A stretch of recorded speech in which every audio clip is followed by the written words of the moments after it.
4 big matches coming up. What do you expect? We've been training pretty hard. We've obviously had not the season we've liked so far, but there's 4 games. I think we're still quite capable of making second spot if we play well enough and maybe a couple of games go away. Looking forward to the contest tomorrow, really. Batsmen are looking really good out there, but take it to the middle. Yeah, great to see Chad Sayers back. Yeah, he's been working hard with a sore knee. Bit of stuff going on there, but he's bowling beautifully in the centre wicket practice that we've had and put his hand up big time. Looking forward to the next 4 games. Is he 100% now? Was he sort of a bit sore? How's he He bowled 3 spells flat out the other day, so he's fit enough to play Shield cricket. Just got to see how he pulls up at the end of that one. Yeah. Have you had to say anything to the guys to switch a lot of their thinking from Big Bash back to Shield cricket? It's more just getting the ball in the bowler's hand and getting the batsman facing it. It does a little bit. It's a little bit different to the cooker, so getting used to that. Having said that, it's just red ball. They've got to get used to that after all the white ball cricket they've been playing. So everyone's the same. Is that just a shift in mindset, or is it physically just facing up to a new ball? No, it's a shift in mindset, but tomorrow they might be out there for 90-odd overs instead of 20, that's a massive change. Bowlers need to keep coming back and keep coming back, so that's all mental, I think. They've got to be prepared for that. Where's the focus at the moment? Is it on just the next game and what's happening, or are you thinking more of a longer-term perspective? No, definitely the next game, definitely tomorrow. Bat bowl, we just want to perform well. We know we're better than we have been this year. However, we've still got some really inexperienced players, so looking forward to seeing how they play, looking forward to seeing how Weathers bounces back from probably disappointing 6 games.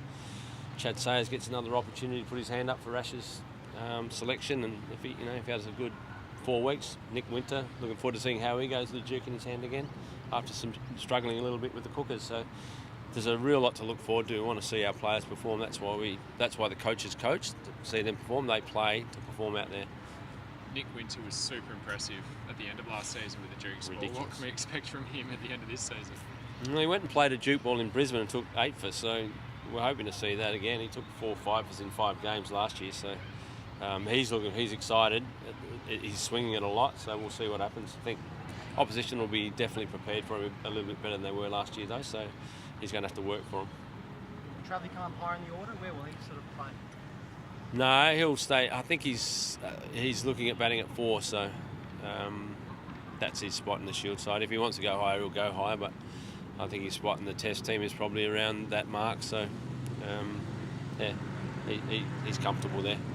So I think over the last decade there's only been 2 guys who scored 1,000 runs in a Shield season. Yep. Before that the average was going to 12 or thereabouts. So do you have any theories on why those big run scorers are becoming less and less prevalent? Is it bowling plans or wickets have changed?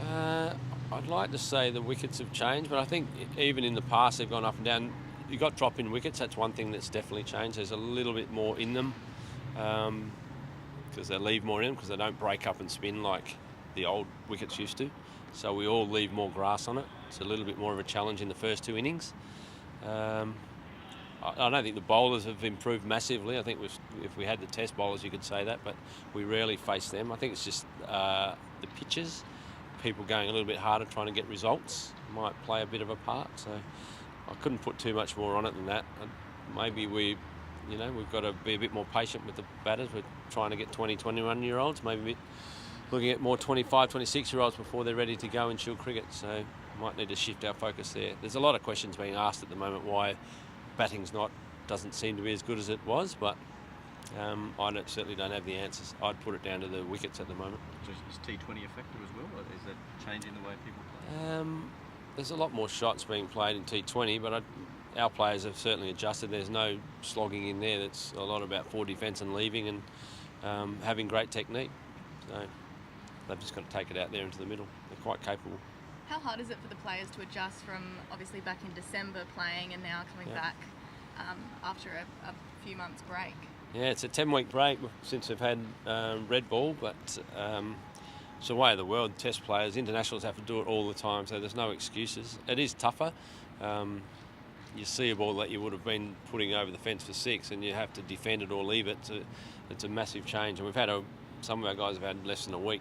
Tom Cooper's had 2 hits, I think, so he's going to have to find a way of adjusting. That's why I said it's more a mental adjustment than anything else.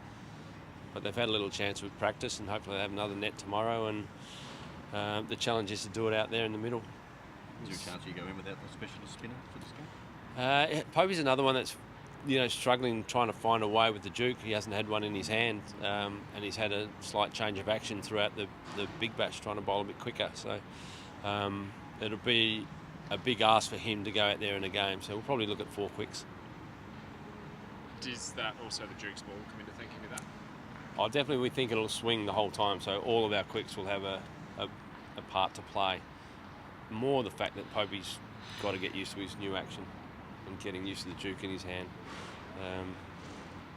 We think there'll be a little bit in the pitch. Get used to his previous action or his new action? Well, he's got a combination of both at the moment, so not sure which one he wants to play with in red ball. But I think he's going with the quicker one because it looked really good in the centre.